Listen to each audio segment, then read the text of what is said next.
श्री सदगुरुदेव की जय। बंदी छोर सदगुरु श्री कबीर साहब जी, मेरे हृदय मंत्र के आराध्य परम पूज्य गुरुदेव जी, पूजा के योग सभी संत समाज, मैं चरण कमलों में सिर झुका के परिवार बंदी करता हूँ। सदगुरु श्री कबीर साहब जी का उपदेश कितना सुंदर, कितना निर्मल, कितना शुद्ध, साफ, पवित्र है। इसमें किसी प्रकार का कोई भी विकार नहीं, किसी को मारने का आदेश नहीं, किसी को काटने का आदेश नहीं, झूठ बोलने का आदेश नहीं। खानी बानी दोनों से न्यारे हो जाओ, मुक्ति हो जाए। कितना सरल है, कितना शुद्ध है, कितना साफ है। किसी के नाम पर किसी को काटना मारना महापाप है, ऐसा सदगुरुदेव ने ये उपदेश दिया। यज्ञ के नाम पर मारना भी पाप है, किसी देवी देवता के नाम पर मारना भी पाप है। ईश ब्रह्म परमात्मा नाम की सारे संसार में कोई वस्तु है ही नहीं, ये सारी कल्पना है।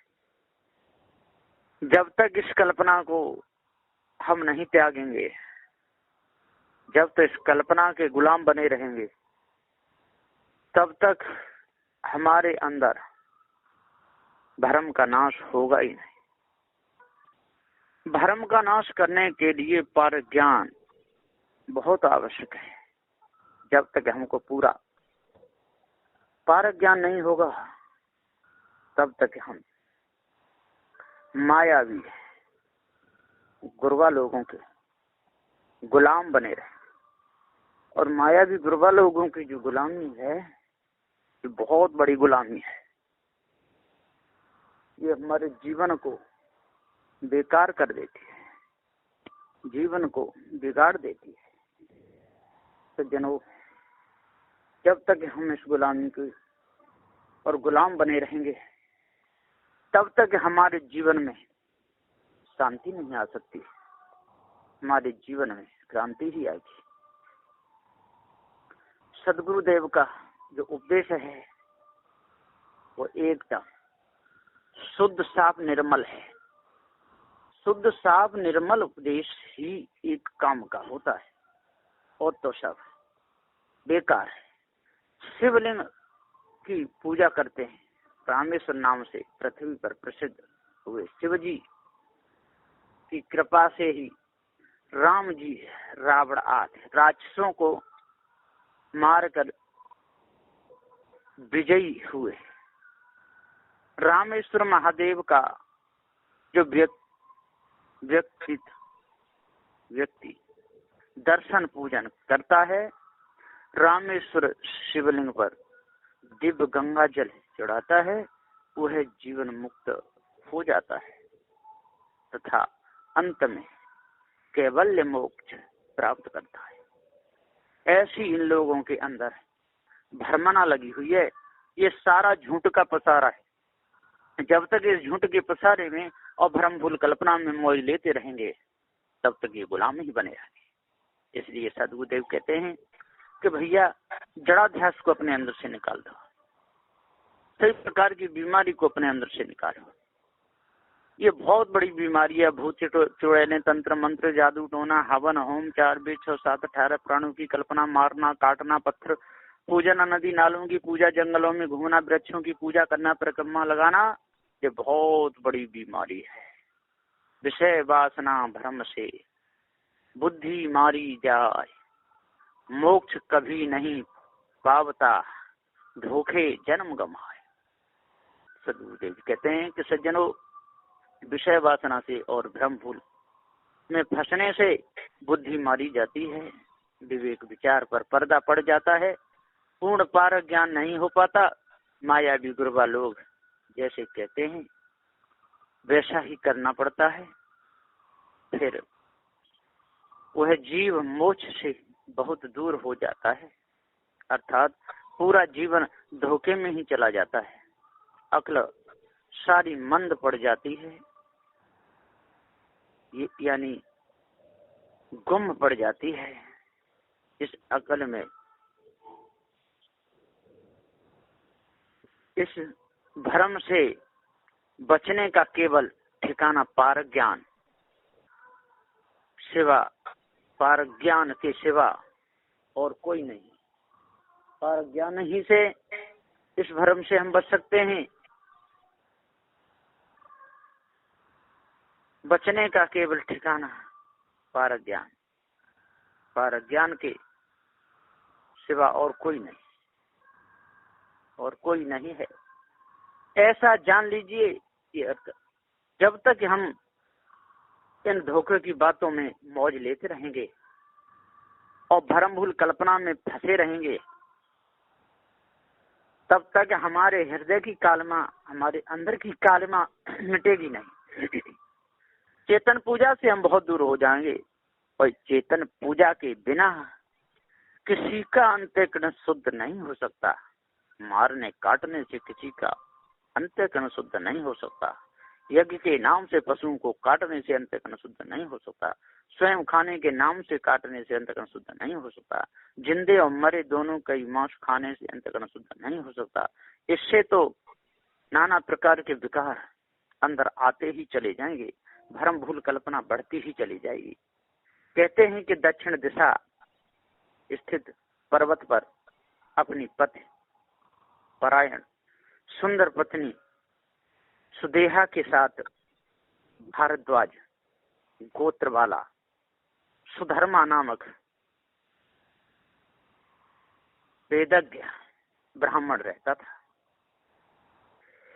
सुदेहा के यहाँ कोई संतान नहीं हुई, इस कारण वह अत्यंत दुखी रहती थी। वह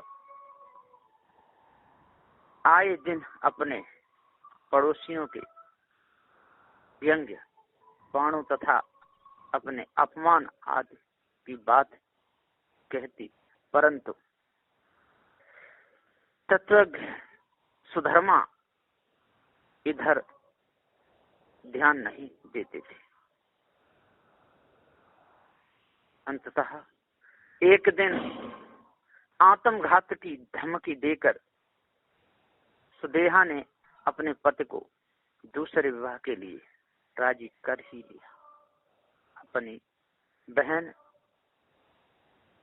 धुष्मा को बुलाकर उसका अपने पति से विवाह कर दिया और किसी प्रकार की ईर्ष्या न करने का दोनों को आश्वासन दिया। समय बीतने पर घुसमा पुत्रवती हुई और यथा समय उस पुत्र का विवाह हुआ। इधर यद्यपि सुधर्मा और सुधमा दोनों ही सुदेहा का बहुत आदर करते थे, परंतु उनमें ईर्ष्या द्वेष इतना परिपक्व और सुदृढ़ हो गया था कि उसने घुसमा के सोते हुए युवा बालक की हत्या करके सबको समीपस्थ तालाब में फेंक दिया। प्रातः काल घर में कोहराम मच गया। घुसमा पर दुख का तो सारा पात हो गया, परंतु व्याकुल होते हुए श्री घुसमा ने नित्य की भांति पूजन न छोड़ा। वह तालाब में जाकर और शिवलिंग की पूजा की। वह तालाब जाकर 100 शिव लिंग बनाकर उन्हें पूजने लगी। तालाब में जाकर उसने कभी किसी प्रकार से कोई भी अपने मन में शंका नहीं रखी। सदगुरुदेव जी पुकार के समझाते हुए कहते कि जब तक हम इस भ्रम को अपने अंदर से अच्छी तरह से नहीं निकालेंगे तब तक ये शिव पूजते रहेंगे, लिंग पूजते रहेंगे, राम की पूजा करते रहेंगे, हनुमान की पूजा करते रहेंगे, काट मार मार के मेढ़ा बकरों को चढ़ाते रहेंगे, शराब पीते रहेंगे, मांस खाते रहेंगे, काशी मथुरा हरिद्वार में घूमते रहेंगे। सदगुरुदेव जी पुकार के समझाते हुए कहते हैं, जैसे भाइयों, क्यों आप धोखे में भूल रहे हो? ये धोखा ही आपको एक दिन धोखे में डालेगा।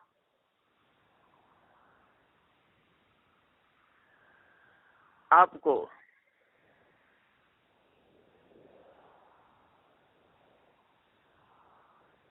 इतना धोखा देगा कि आपका सारा जीवन ही बिगड़ जाएगा।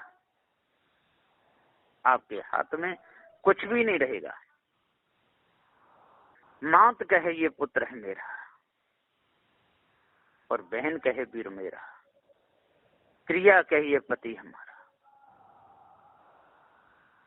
सब चिल्ला चिल्ला के रोते रहते हैं, लेकिन उसका कर्म तो उसको घसीट घसीट करके मारता है, छोड़ता नहीं। सदगुरुदेव कहते कि कितनी बड़ी गंदगी मनुष्य के अंदर भर गई है, कितने गंदे विचार बन गए हैं।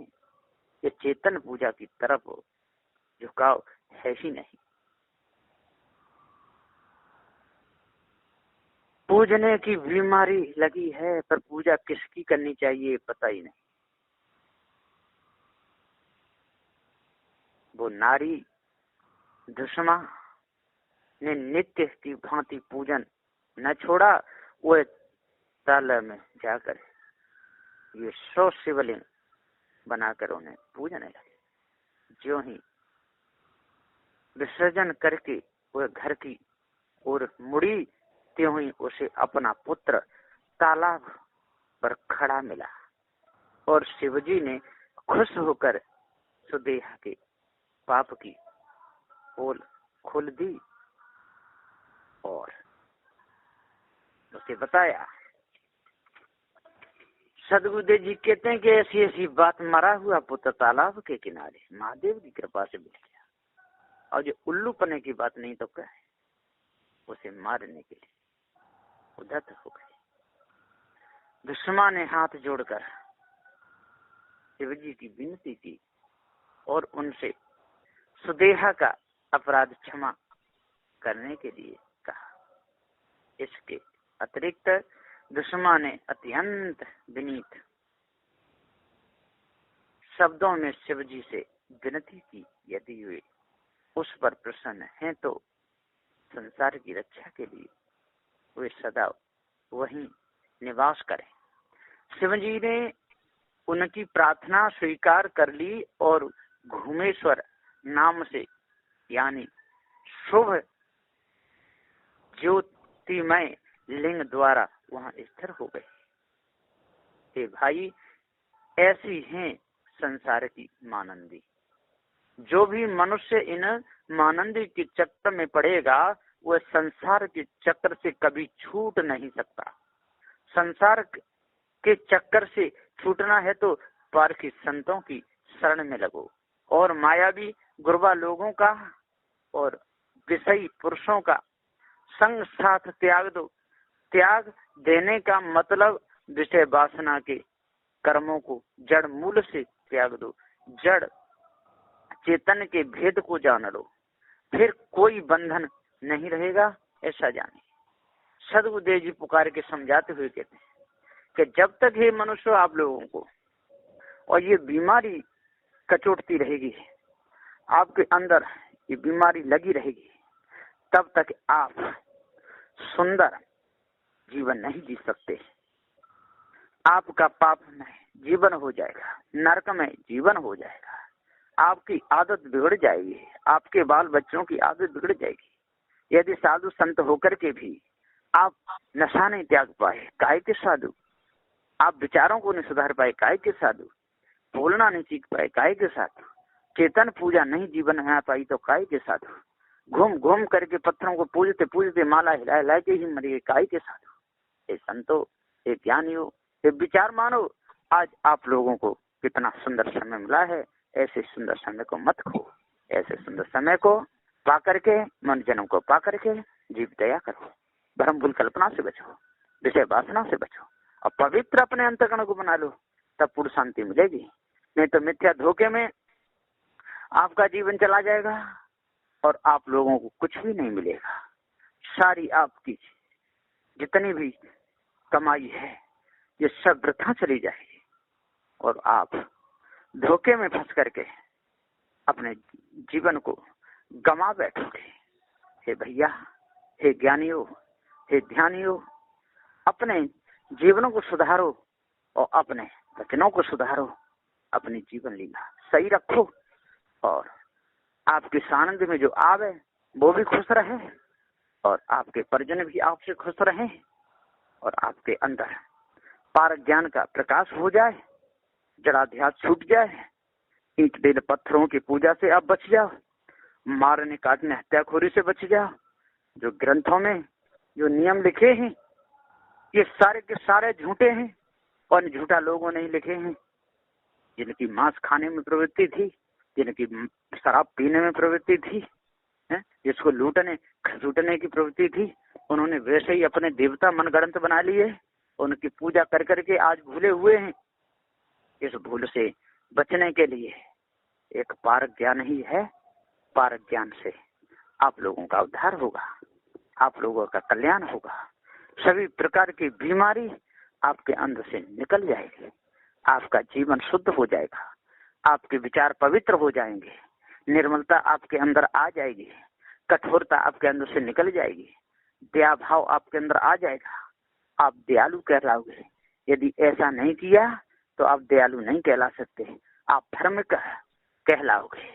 आपके अंदर से कालमा कभी नहीं निकलेगी, कालमा में ही आपका पूरा जीवन चला जाएगा। इसलिए अष्ट महासदनों को धारण करो और भ्रम भूत कल्पना विषय वासना को दूर करो, तब पूर्ण शांति मिलेगी। नहीं तो किसी प्रकार से शांति मिल ही नहीं सकती है। इसलिए जल्दी से जल्दी चेतन पूजा पर लगो और भ्रम भूल कल्पना को छोड़ो, अष्ट महासदन धारण कर लो, तब आपका अंतःकरण शुद्ध पवित्र होगा। बस इन्हीं वचनों के साथ में मैं अपनी वाणी को विराम देता हूँ। बोलिए श्री सद्गुरुदेव की जय।